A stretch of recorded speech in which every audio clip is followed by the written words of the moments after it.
এই গরমে ধুম পড়েছে এসি কেনার। সূর্যটা যখন মাথার উপর, রায়হান তখন মিরপুর থেকে আসাদ গেট যাচ্ছেন সেই শীতাতপ নিয়ন্ত্রণের মেশিন বয়ে। তবে তীব্র রোদে তার ভ্যান চালানোই দায়। গরমটা কমলে তো একটু শান্তি পাওয়া যাইতো, কারণ সারাদিন কাজ করে রাতে যাও তো ঘুম হয় না, গরমের সিজনে গরম বেশি। গত কয়েক সপ্তাহ সূর্যটা যেন অনেক তেজি। সকাল থেকে দুপুর গড়ানোর আগেই ধরা দেয় বিধ্বংসী রূপে।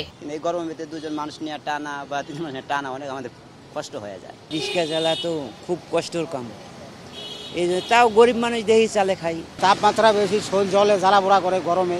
ছাওয়া থাকলে তো হাঁটা যায়, নাইলে তো হাঁটাতে বড় কষ্ট। সরকারি ছুটির দিনে রাস্তা অনেকটা ফাঁকা, তবু নিতান্তই যারা বাইরে তাদের যেন দীর্ঘশ্বাস।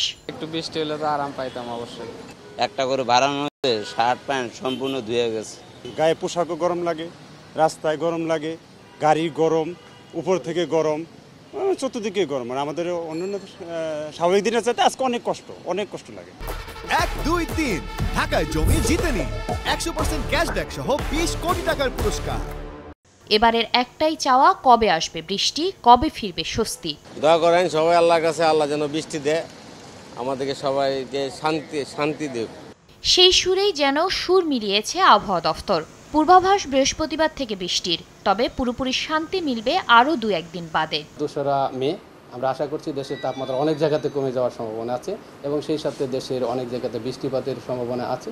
বিশেষ করে দেশের উত্তর এবং উত্তর পূর্বের যে জেলাগুলো, সেই জেলাগুলো থেকে প্রথম বৃষ্টিপাত শুরু হওয়ার সম্ভাবনা বেশি। ক্রমান্বয়ে এই বৃষ্টিপাতের সম্ভাবনা আগামী 4-5 দিন পর্যন্ত 5-6 দিন পর্যন্ত অব্যাহত থাকবে এবং তাপমাত্রা মোটামুটি সহনশীলতার মধ্যে আসবে। বৃষ্টির সঙ্গে সম্ভাবনা আছে ঝড়ো হাওয়া ও শিলাবৃষ্টির। শাতিলা শারমিন, সময় সংবাদ, ঢাকা।